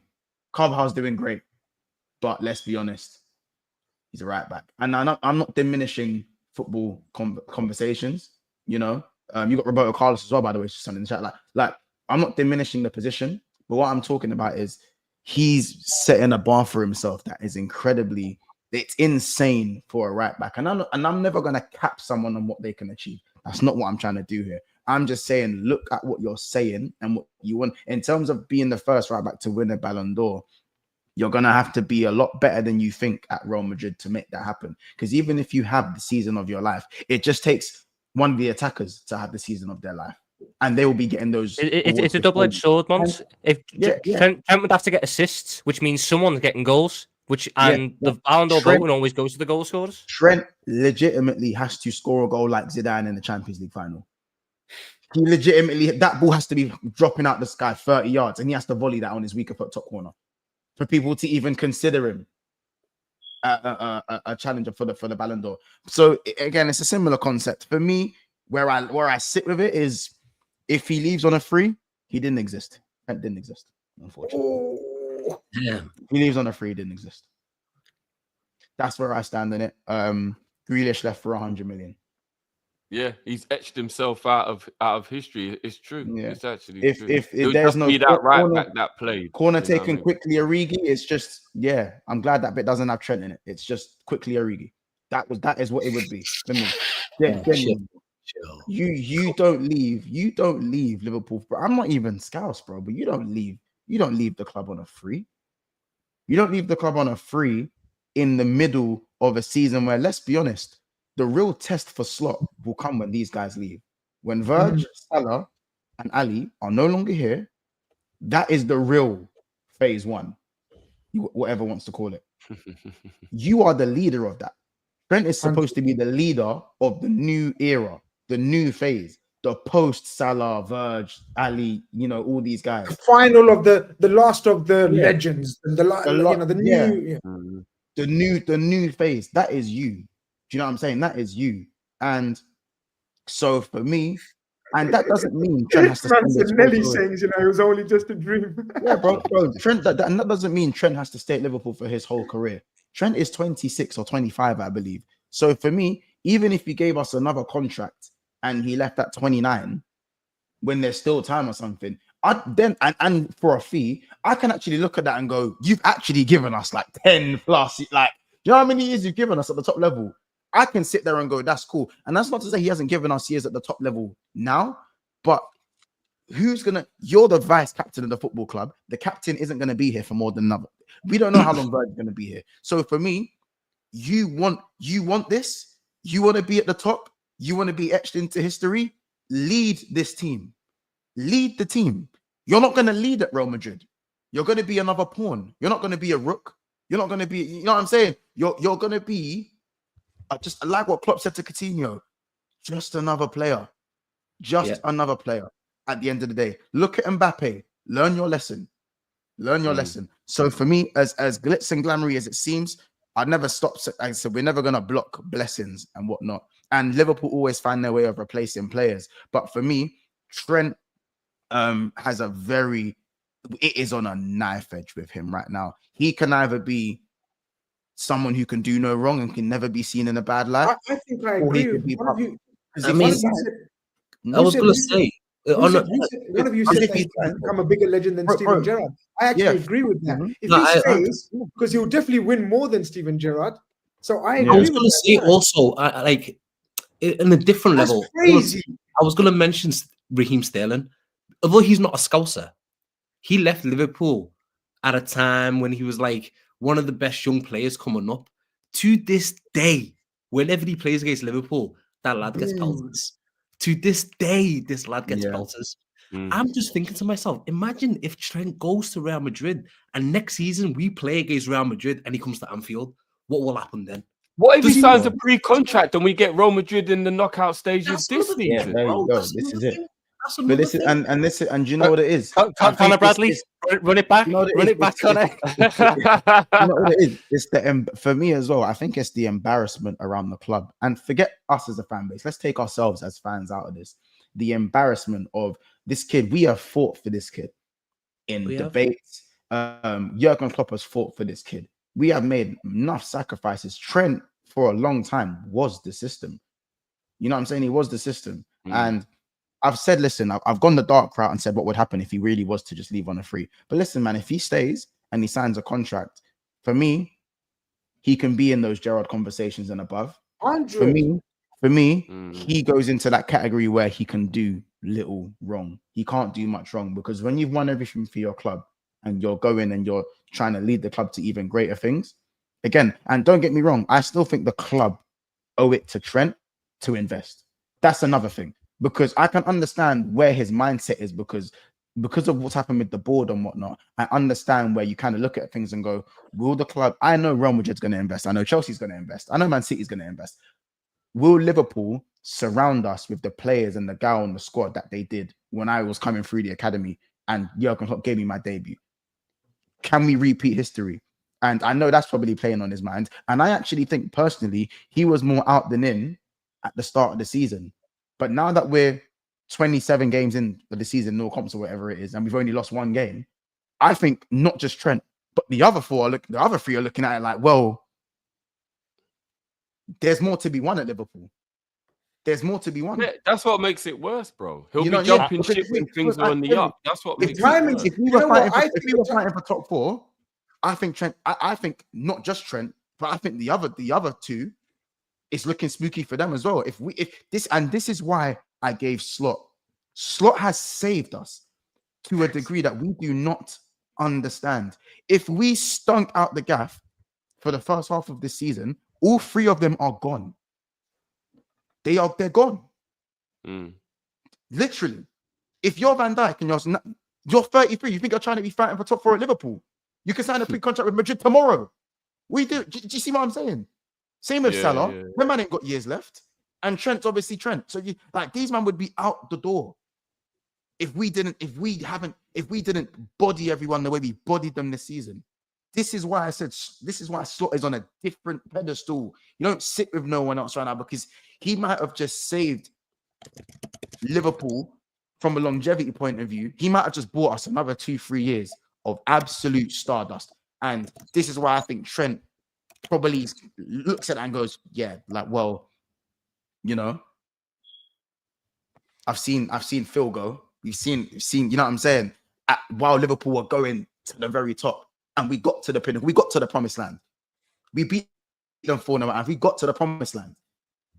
I think he should sign, but I understand where his mind think Trent. Right, Trent wouldn't want us to do bad, obviously, but there'll have been a little sort of murmur in the back of his head going, they'll get it if we're not great. They'll understand it more if they're not great.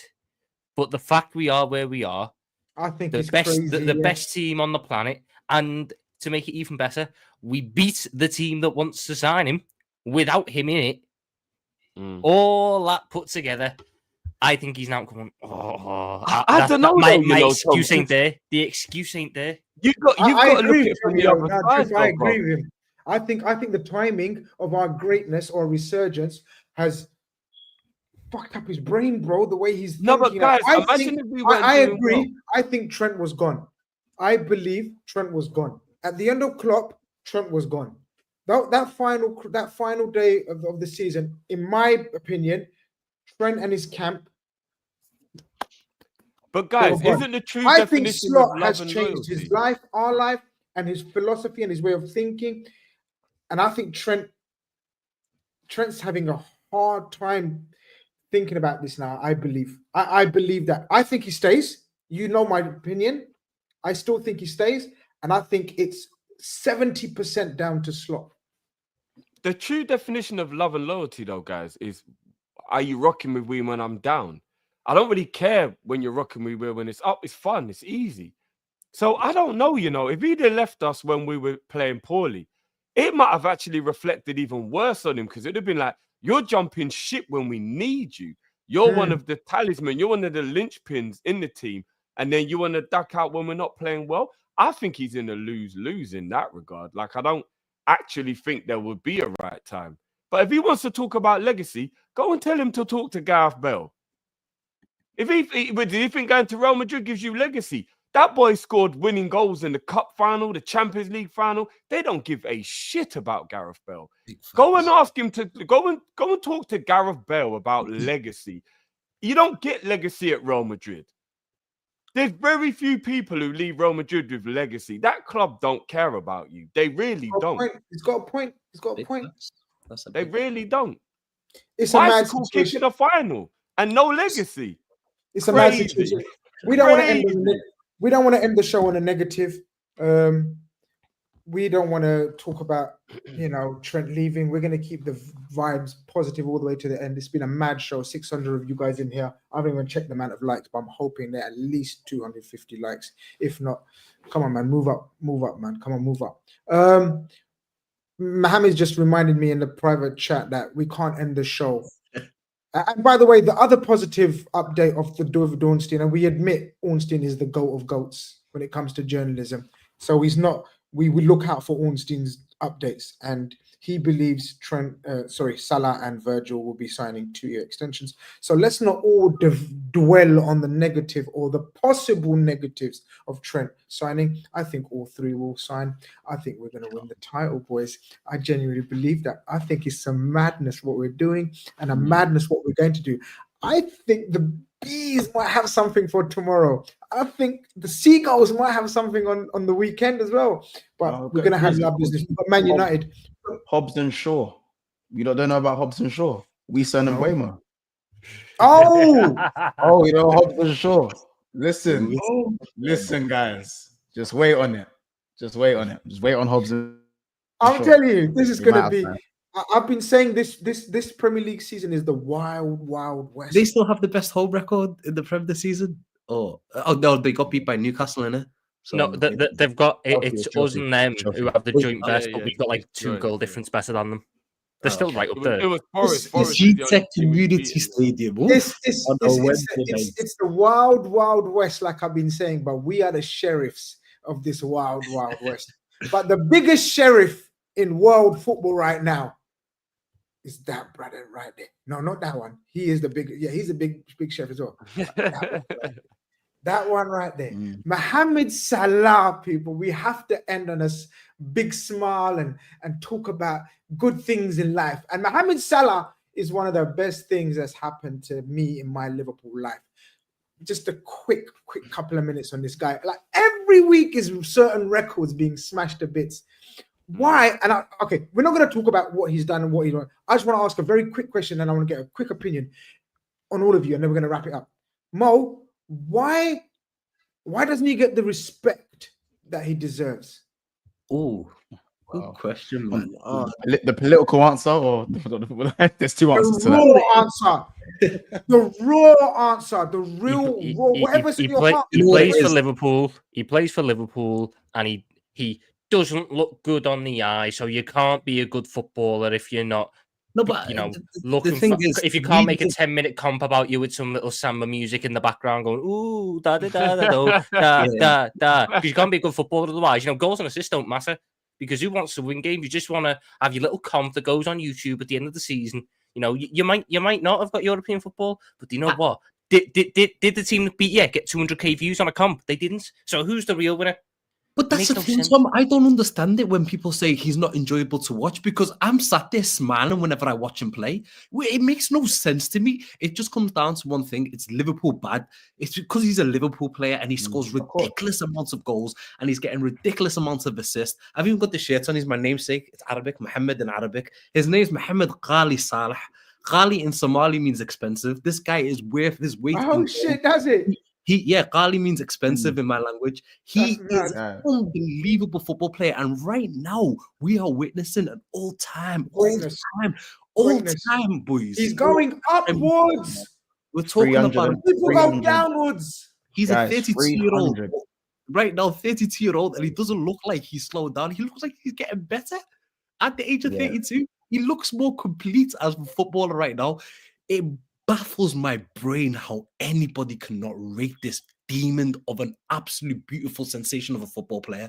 It is ridiculous. 17 goals, 13 assists in the Premier League, 30 GA, and it's not even halfway yet. It's 18 right now. When he's not even halfway through the season, it's just unbelievable. They're gonna have to rename the trophy the Salon d'Or, because there ain't no way anyone else deserves that. Oh my God! God! No way anyone else deserves it. And there's no way. Listen, he signs this contract. When he signs this contract, and he wins. Hopefully, wins the Prem this season. And then if he can add another Prem and another Champions League, lads, Greedy. greatest player in Premier League history solidified. I don't care what. If he adds another if he adds another Premier League and a Champions League, it's over. It's over. It's over. Right, it's over. The only reason I slightly disagree, Mo, is because I don't like trophies being included when we're talking. I hear about it, but it's always going to be a combination. Though he's talking about. I'm talking about the combination. Like I hear that, but I don't like it, man. Because Jimmy Touré's won the Champions League. Do you know what I mean? Like I don't really like the whole. I know, but it's always trophies. Look at you know what I mean? I hear it. You will look at his accomplishments, though. I'm just saying, what I'm saying in my mind. For a player to be super great, he has to lead his team to a Premier League or to a Champions League or whatever. When we won the Prem, he was good. Can I just give you guys the best player ever. But right now, he is leading us. He's not single coming because I think he's going to go. He's not single-handedly, but really, go on, Mats. This man has 336 goals and assists in 340 starts for Liverpool. My God, it's mad. You have to laugh at that. Wait, laugh. Wait, laugh. I just want to let that one sink. Just let that one sink in. Let that one just simmer. You have to laugh at that. He is in his Messi, Ronaldo bag in terms of output right now. In terms of because remember these numbers, this is what as I said. I'm not going to go into too much detail because I go on tangents with Salah. But for me, when you score at the rate that you score, and I think Lampard was a victim of this. When you score the amount of goals that you score, and it's not a regular for your position because Salah is a winger. People keep calling him a striker. He's a winger. When you score so often, people often forget everything else that you bring as a brand and as a footballer. So, for example, everyone thinks that Lampard was just a goal scorer and got assists, took penalties, and he doesn't compare to anyone else. And that's not me trying to prop up a Chelsea player, but I'm just being honest about football here. Lampard was still an unbelievable footballer. He just wasn't Steven Gerrard. And that's okay. And that's okay. He just wasn't Steven Gerrard as an all-round footballer. Salah is a very good all-round footballer.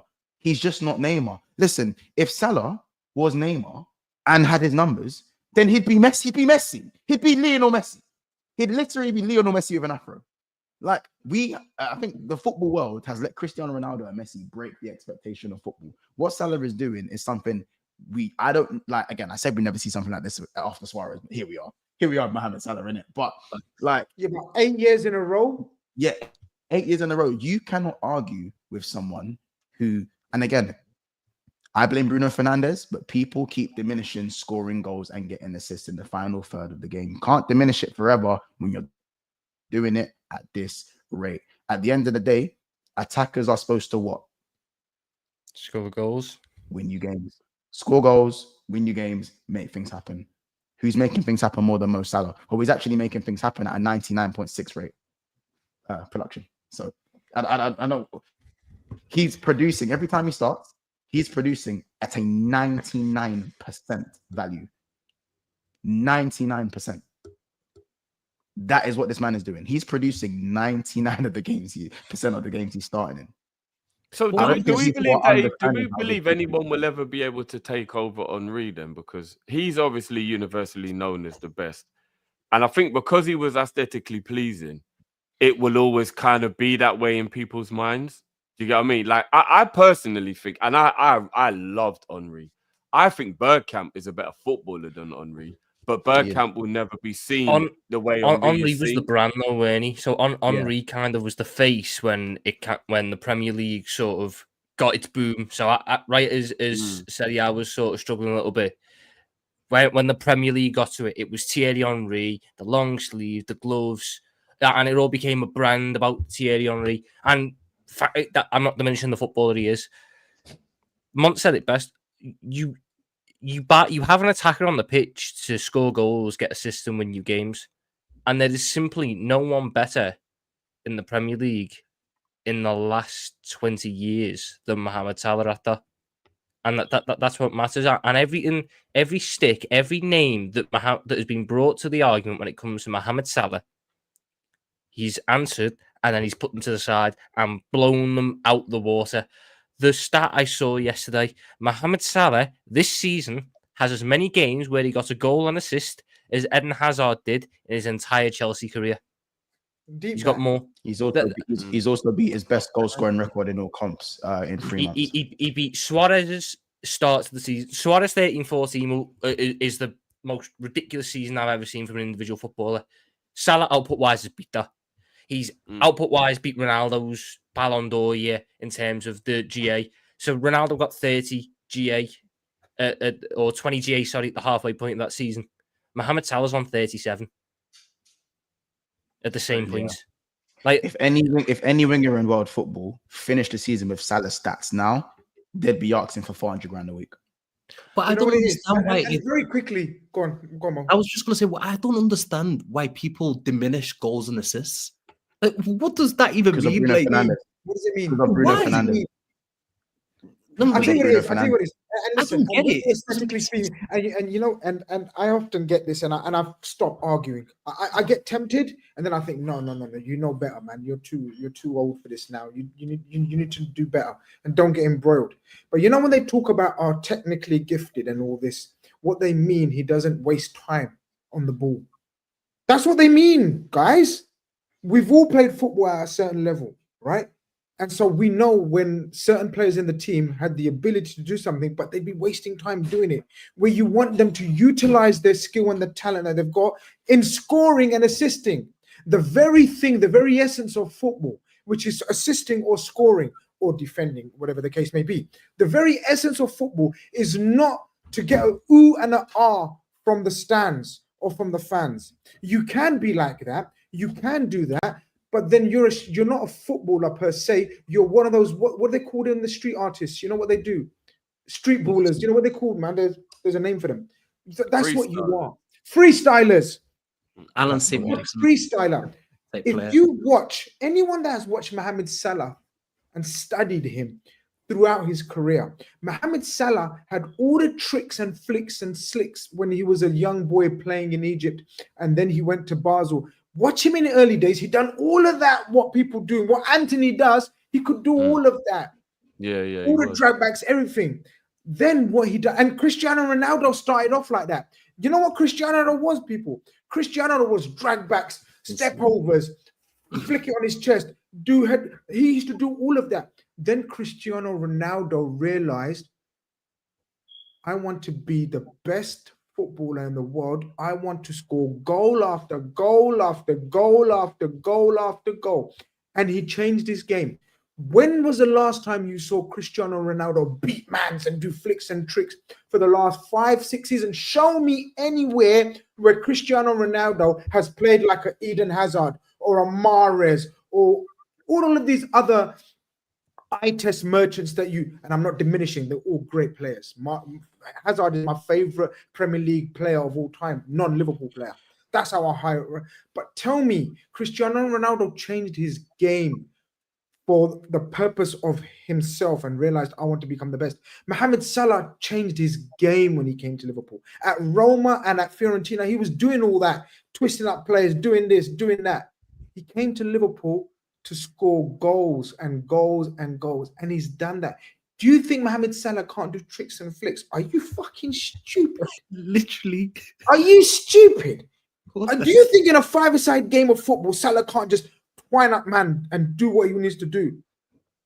He does it. Go and just watch his highlights. I saw a footage compilation video of him just against the best team Europe has seen probably in the last 5-6 years, Man City. Go and look what he does to the highest level of caliber of defenders. Look at the goals he scored. He can do that. He just knows the shortest cut, the shortest way to go. And people hate that. People like going the scenic route. You know when we go for a drive with our boys, what do we say sometimes? Allow going the boring route, innit? Let's go the long way, the scenic route. Let's have joke. Let's have fun. Footballers are like that. Some like the shortcut to the goal, bang, business, over. And some people like the scenic route. Mohamed Salah's done the scenic route all his life. And then he realized, I need to get to my destination. And his destination was Liverpool. And God willing, his destination will be Premier League and Ballon d'Or.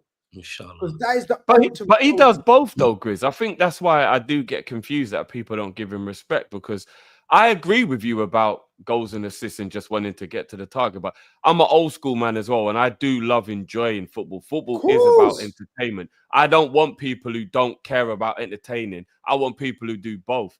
And Mo does both. That's what the thing is. Like, he actually did anybody see his footwork against West Ham when he hit the crossbar? Like, no, not West Ham. It was Tottenham. What was the game we played before West Ham? Tottenham. Yeah. Like, did you see the footwork when he hit the crossbar? Bang. Like that, he's got the skills. Like you said, he does both. Look at Watford and Man City a few seasons ago, back-to-back games. If Mo wants to, Mo can do that. West Ham fans who are notorious for anyway, West Ham fans, let me tell you, I was there. They clapped him. West Ham fans gave him a standing ovation. They were like, oh, you could hear the crowd. Go and watch this guy live instead of just chatting shit on TV. And you see this guy's touch and control. It's ridiculous. Even last week against Leicester, there was a ball that was pinged out to him on the right wing. Beautiful. It's ridiculous how he brings shit down. And puts the inch perfect pass to Nunes, and then the goalkeeper makes a great save. That I got up. I was at Anfield. I got up and I just started applauding. It was just beautiful to watch. So when people say, "Oh, he's aesthetically pleasing," it makes no sense. And I was just gonna add as well. The other day when we played against West Ham and they went to a back three, we seen how much space and how much time he had on the ball. The next team we're playing against plays in a back three. I'm just saying, if he gets that much, I reckon they're going to change for us. You know, I know Amram said he's never going to change, but he's getting embarrassed every week now. He's going to change for us. 100% drift. 100%. You think he ain't coming up to Anfield, rocking up like that formation with Casemiro and Eriksen in midfield? Are you fucking mad? No, seriously, these guys.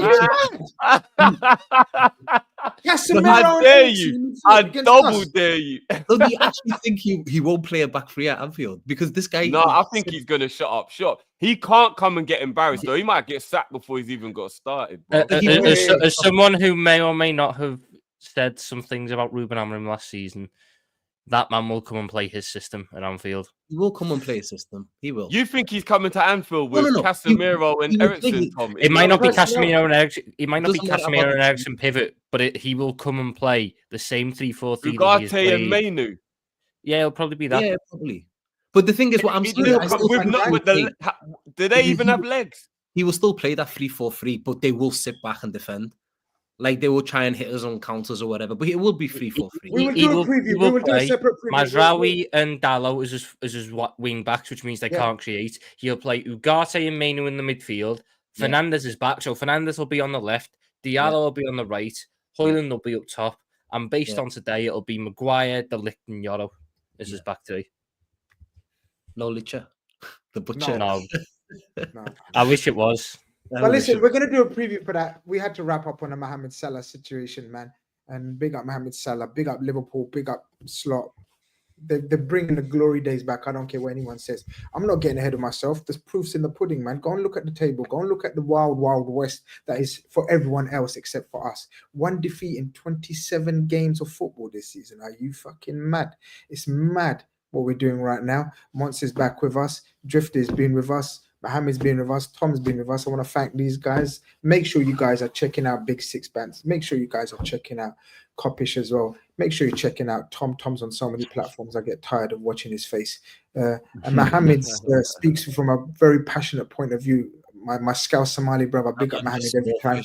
I'm just with the big boys. Do you know what I mean? No, brother, you ain't small fish, bro. Your passion comes out. I love the way I just like talking about football. Look, I've got work very early tomorrow. Grizz said 10 o'clock tonight. I was like, damn, I don't want to miss this opportunity to talk about my beautiful, magnificent football team. So I'm just happy to be here. That's what I'm talking about. Our beautiful, magnificent football team. And you know what? I don't know, man. I just got this weird feeling, guys. No, man. I'm not saying it. I just got this weird feeling after the next set of game weeks. By the time we played Man United, by the time Arsenal played Brighton and Brentford. Can I ask you a question quickly? Do you know the season we won the league? When did we play United? Do you know when Salah scored the second goal? It was around this period. Tom will know. When was that? It was around this period, I believe, guys. I think it ended up being match week 21. I'll double check now, but I think it was match week 21. Okay. Someone in the chat will know. It'll be poetry in motion if it happens. Game week 19, it was, guys. Wow. No way. No way it was. No way. No way. It was rough, yeah. People are saying it wasn't March, man. Raf, Daz, have you had a bit too much to drink again? It wasn't March. I'm pretty sure Suarez had a haul. He had 4 goals and assists against Spurs. It was January. Do you remember when Suarez got 4 goals and assists against Spurs that season, and Salah's now got 4 goals and assists against Spurs as well? Remember when Flanagan scored? It's all a bit spooky, isn't it? This is mad. People, subscribe if you haven't, like if you haven't. We could talk about Liverpool all night, but this is coming up to 2 hours just on Liverpool. You know, people do panel shows about 6 fucking teams, 2 hours and shit. We got enough content, enough talking points about Liverpool to last days and hours and hours. But big up the panel, big up all of you mans in the chat, big up all you the women in the chat as well, and hope to see you very, very soon. We out. Peace, love, and tranquility. Peace.